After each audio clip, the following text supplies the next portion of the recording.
You are listening to Indian Murder Mystery only on Red FM Podcasts. Stream smarter.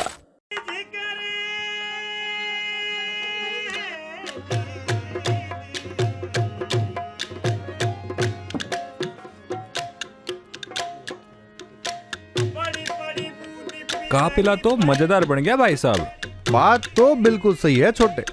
मनने तो लागे है कि झूठ बोल रहा होगा। व्यापार के 2 सवाल तो बुझा ना पायो यो, पर नाच गाने को इंतजाम इतो चोखो करियो है कि डीडे फट के बाहर आ जाएंगे।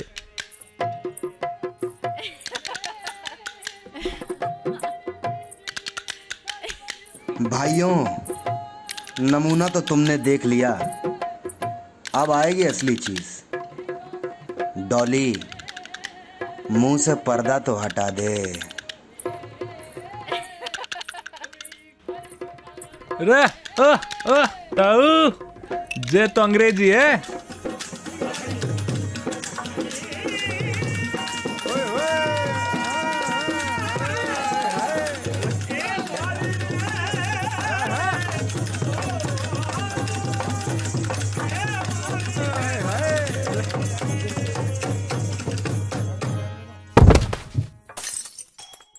अरे बहुत हो गई मजाक मस्ती, नाच तो देख लिया, अब माल यहां ढीला कर दे, वरना तुम दोनों भाइयों का गला नाप दूंगा अपने रुमाल से।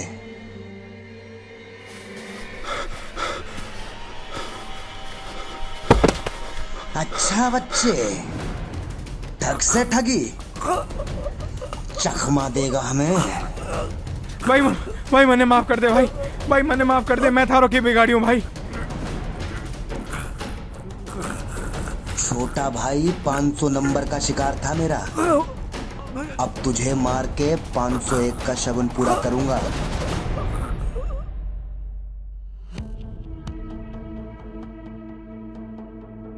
इंडियन मर्डर मिस्ट्री सीजन 2 के एक और एपिसोड में मैं प्रवीण आपका स्वागत करता हूं। जिस केस की बात मैं आपसे आज करने जा रहा हूं, वो केस उस जमाने का है जब हमारा संविधान भी नहीं बना था, यानी देश को चलाने वाला कानून लिखा जाता, उससे कई साल पहले का है ये केस।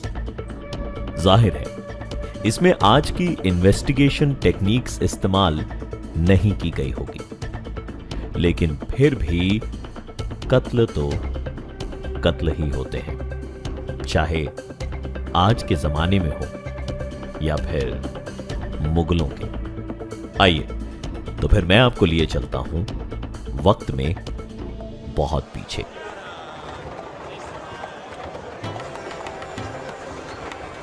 उस वक्त में जहां mobile phone, telephone, internet, computer, petrol से चलने वाली गाड़ियां और वर्दी पहने हुए पुलिस एग्जिस्ट ही नहीं करते थे।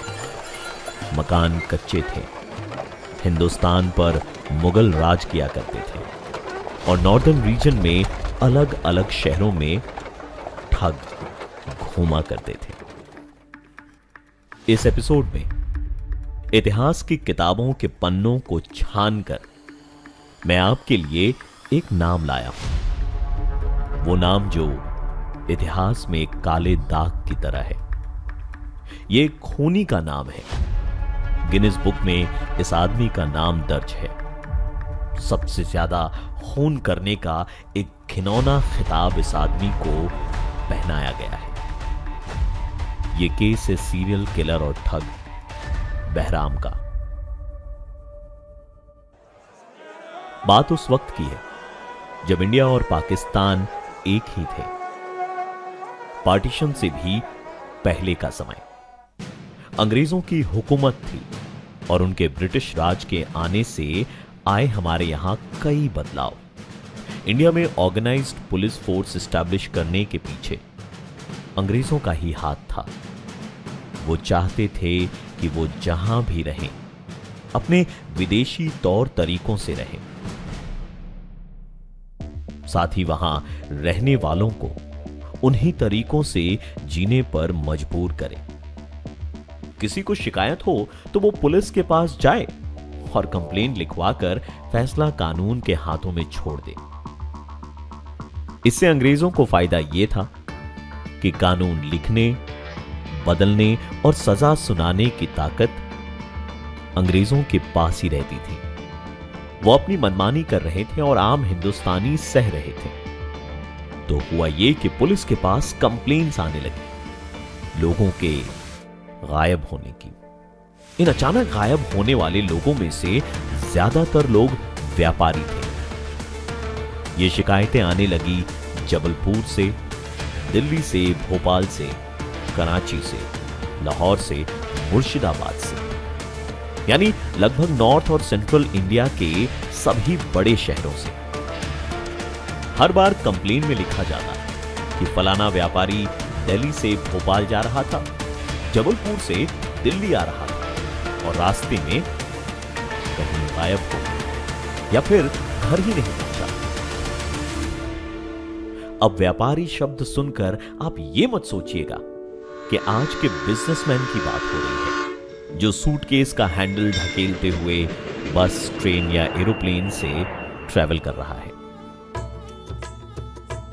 ये व्यापारी उस समय पूरे काफिले के साथ चला करते थे।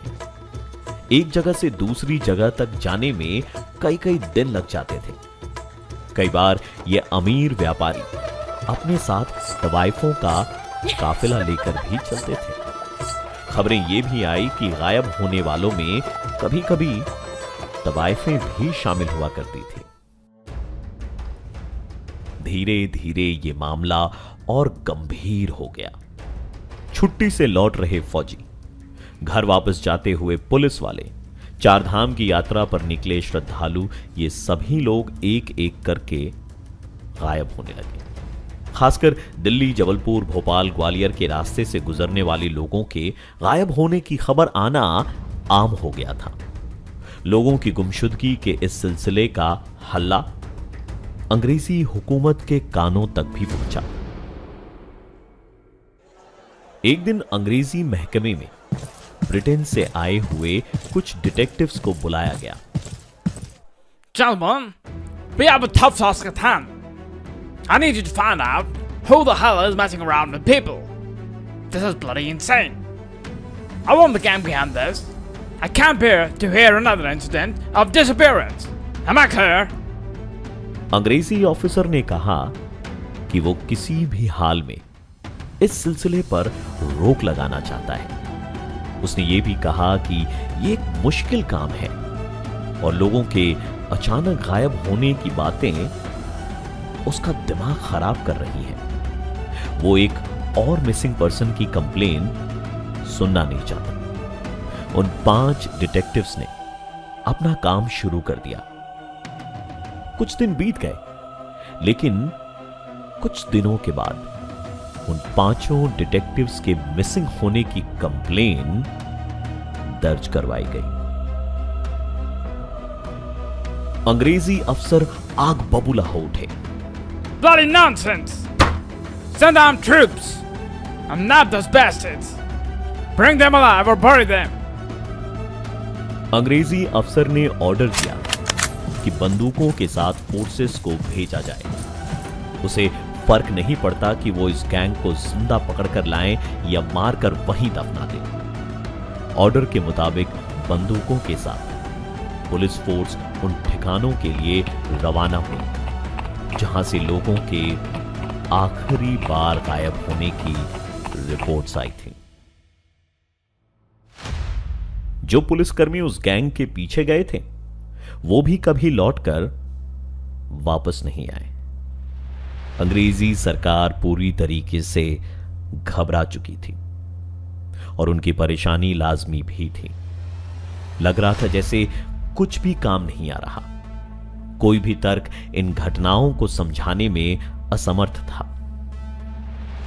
परेशानी सिर्फ लोगों का गायब होना नहीं था, परेशानी यह भी थी कि व्यापारियों ने इन रास्तों पर जाना बंद कर दिया। कुछ व्यापारियों ने तो घर से निकलना ही बंद कर दिया था। इसका सीधा असर अंग्रेजी हुकूमत की तिजोरी पर पड़ने लगा।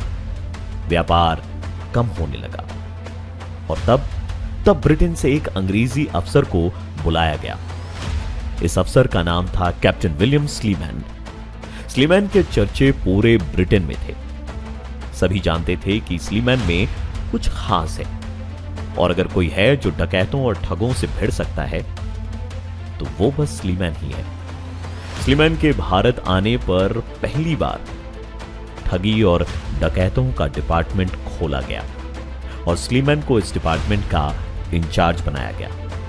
स्लीमैन के सजेशन पर इस डिपार्टमेंट का हेडक्वार्टर भी उसी एरिया में बनाया गया जहां ये वारदातें सबसे ज्यादा हुआ करती थी।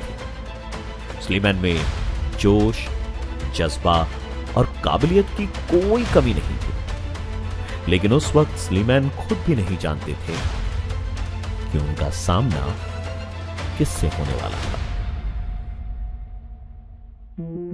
इंडियन मर्डर मिस्ट्री सीजन 2 के इस एपिसोड में फिलहाल इतना ही। अगले एपिसोड में सुनिए बहराम ठग की पूरी कहानी।